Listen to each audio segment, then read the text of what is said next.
Hai halo Sobat Semagem, kembali lagi bersama saya Dea Aprilia di 107.8 Semagem FM, Radio Komunitas Pendidikan SMA Negeri 1 Lumo.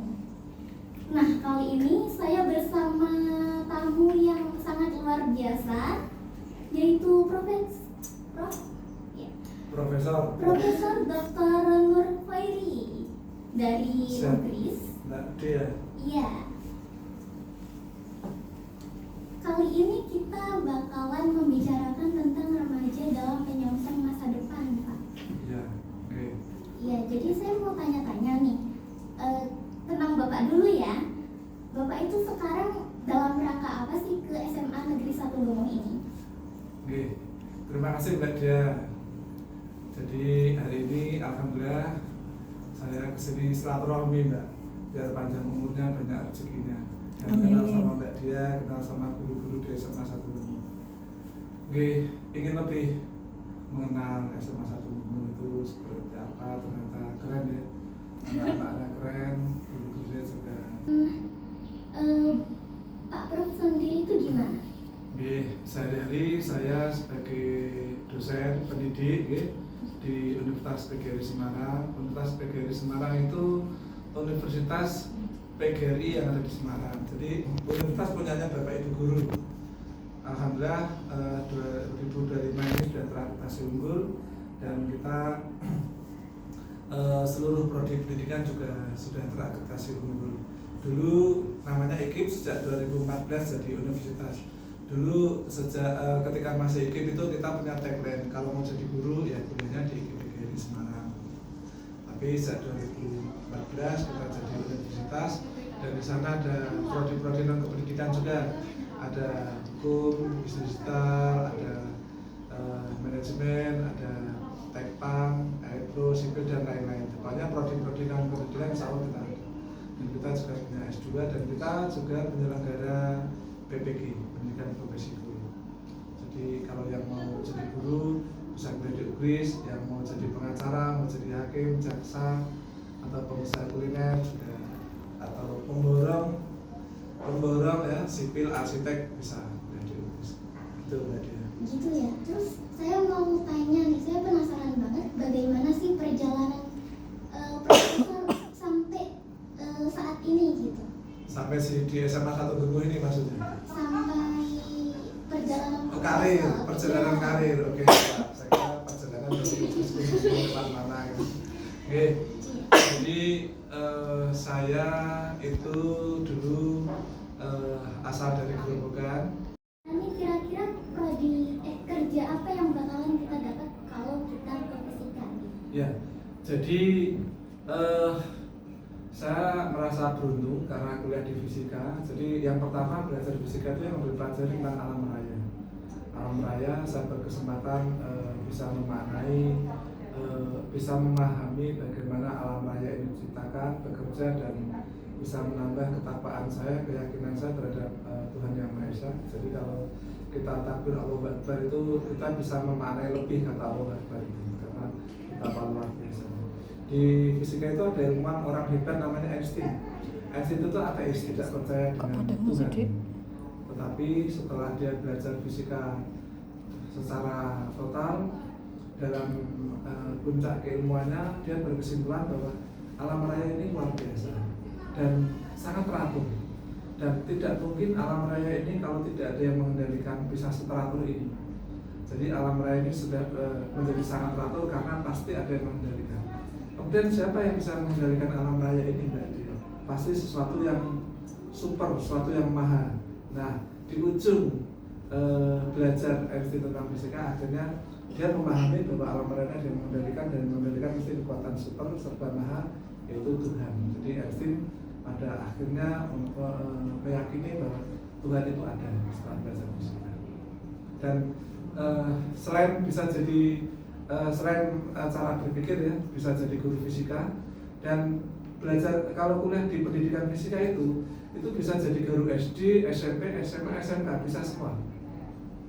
Jadi kalau misalnya panjenengan kok kuliahnya di PGSD, karena kalau sekarang jadi guru itu kan harus melalui PPG. Kalau kuliahnya PGSD, ya PPG hanya bisa di PG. lulus hanya bisa jadi guru SD. Tapi kalau kamu kuliah di pendidikan fisika, lulus kuliah S1 terus ikut SPG ambilnya IPA misalnya, itu kalau ada formasi P3K maupun CMS di SD bisa masuk maksudnya. Di SMP bisa jadi guru IPA, di SMA, di SMK juga bisa. Mbak Rara. Iya Pak, dengan Bapak Profesor Dr. Nurhal Hoir. Baik Bapak, nah aku tuh tadi sempat dengerin pembicaraan Bapak dengan Dea. Nah tentang kita itu harus berusaha dan tidak terlalu bergantung kepada orang tua. Yeah. Nah saya tuh langsung kepikir ke KIP atau beasiswa. Yeah. Nah kita tuh kan kadang tuh bingung gimana sih cara dapetin KIP atau beasiswanya tuh dari mana gitu. Kadang kan kekurangan info juga. Ya, oke. Jadi menurut saya dia Riri Rara generasi panjenengan tidak ada alasan tidak kuliah ya, harus kuliah. Memang begini, kuliah tidak jaminan untuk kerja, kuliah tidak jaminan untuk sukses, tapi sebagian besar orang sukses itu kuliah. Kalau ada yang tidak kuliah kok berhasil itu ya ada, tapi jumlahnya sedikit. Lebih banyak yang sukses karena berhasil itu benar Mas. Nah, kenapa saya katakan begitu? Karena sekarang informasi sudah luar biasa, beda dengan zaman saya dulu.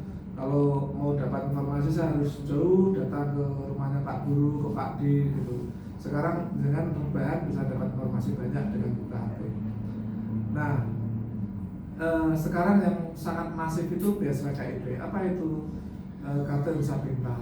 Nah, di perguruan tinggi termasuk UGRIS kita juga penyelenggara KIP mendapat amanah dari pemerintah. Tahun akademik kemarin ini yang masuk Gasal September ini, kita sampai kesulitan mencari orang. Nah ini makanya saya datang ke sini diantara kesulitan cari orang itu kuotanya banyak, pendaftarnya tidak banyak. Sehingga ini yang dapat semua. Saya meyakini di luar sana masih banyak orang yang sebenarnya butuh tapi karena tidak tahu gitu.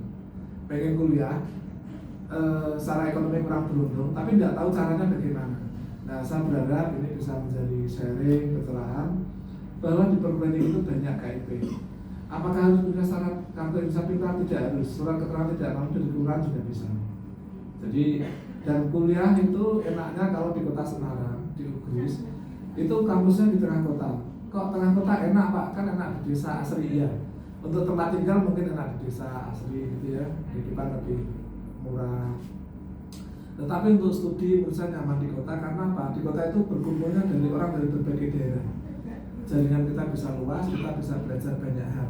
Nah di UGRIS kita KIP. Jadi KIP itu selain free Mbak dari masuk, kita mendaftar tuh bayar uang 250, nanti setelah dapat KIP pun uang itu akan dikembalikan. Jadi 0 rupiah sampai lulus.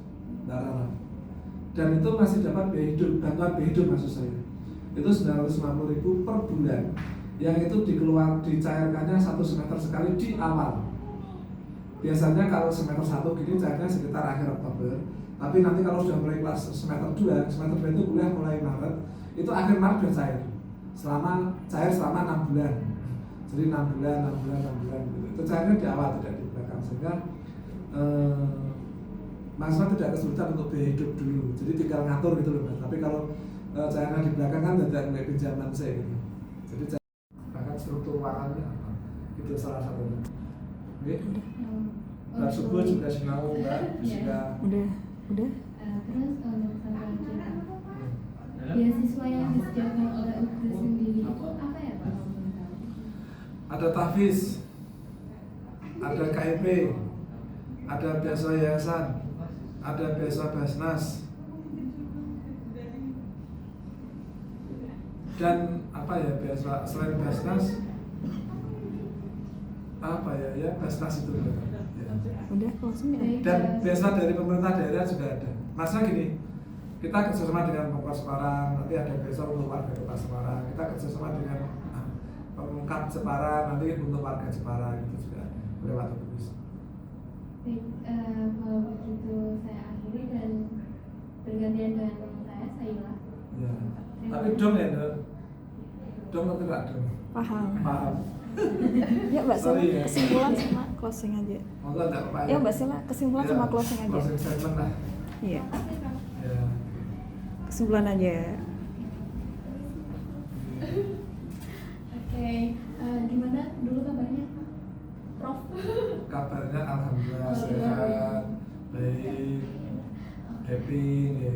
Ya, tadi sudah disampaikan oleh para teman-teman saya tadi bahwa tadi sudah disampaikan oleh Prof. Nur Khairi mengenai beasiswa yang ada di UKRIS, kemudian menjelaskan mengenai KIP dan perjalanan karir dari Prof. Iya. Nah, saya mungkin ada satu pertanyaan lagi. Maaf ya, Oke. Pak. Aja grogi biasa. Iya, nggak apa-apa. Oke, pertanyaan terakhir untuk saya itu motivasi untuk para pelajar yang masih kayak saya tuh nggak mau kuliah. Saya nggak mau kuliah karena saya nggak mau. Saya mau lebih kerja karena mau dapat uang. Itu gimana? Ya. Kalau anak muda, remaja, itu kan jangkauannya masih panjang. Jadi kan akan melewati banyak sekali peristiwa yang jenengan belum tahu nanti bentuknya peristiwa tantangan itu seperti apa. Nah, ibarat panjenengan itu akan bepergian jauh yang belum tahu ujungnya, lebih baik jenengan menyiapkan bekal sebanyak-banyaknya. Jadi dengan bekal yang banyak itu, jenengan akan lebih tenang untuk mengarungi perjalanan tadi supaya sampai pada tujuan. Nah, hidup itu kan harus bermakna, Mbak. Hidup tidak sekedar ada namanya beraktivitas nanti terus selesai itu tidak. Kita itu hidup kan harus bermakna, memberi kontribusi dan memberi manfaat kepada lingkungan. Nah, kalau kita tidak punya pendidikan yang cukup, kita akan menjadi parasit, jadi beban untuk orang-orang sekitar. Nah, lebih baik kita sabar sebentar, kita belajar supaya bekal kita cukup untuk menjadi orang yang beri manfaat, bisa memberi manfaat untuk orang-orang sekitar. Jadi para remaja ini harus kuliah menurut saya, karena masa depan itu masih perjalanan panjang akan sangat panjang. Pak, saya secara ekonomi kurang beruntung. Justru disitulah beruntungnya. Masa gini, ada orang yang secara ekonomi beruntung, itu ekonomi orang tuanya sebenarnya, bukan ekonomi dia. Kalau dia tidak bisa memanfaatkan itu, terlena, orang tua ini pada akhirnya akan purna, tidak ada dan terusnya. Malam ya, semua akhirnya kan tua meninggal kan. Kalau anak ini tidak disiapkan, salah. Justru orang yang beruntung menurut saya adalah orang yang berasal dari ekonomi yang kurang beruntung. Karena apa? Dia artinya dia ditempa oleh alam, memiliki tulang yang kuat, memiliki kulit yang kuat, memiliki mental semangat yang kuat. Nah, mental semangat dan tulang kuat itu artinya raganya kuat bahasanya. Itu juga aset. Itu juga modal, itu juga kekayaan. Bakal banyak tantangan kalau kita mungkin milihnya sekarang tuh kayak kerja. Padahal kuliah itu memberikan banyak sekali manfaat bagi kita, terutama juga memberi manfaat bagi lingkungan sekitar. Ya, Pak? ya. Dan juga jangan menentangkan antara kerja dan kuliah ya. Oh, iya. Karena saat ini kuliah sambil kerja itu banyak. Oh, iya. Kebetulan di UKRIS itu, jadi kan kalau jalan-jalan di Soto Bangkong itu yang latihan soto itu ada mas-mas saya. Di Citraland yang jadi kasir itu ada mas-mas saya. Jadi kasir baju bagian anak. Artinya apa? Memang sekarang kalau kondisi kurang beruntung tadi mas saya kontennya, ya harus kerja yang sambil kuliah, bukan kerja toh. Kalau kerja saja tidak kuliah nanti pandangan akan begitu terus. Tapi kalau kerja yang sambil kuliah nanti kan ada harapan perubahan.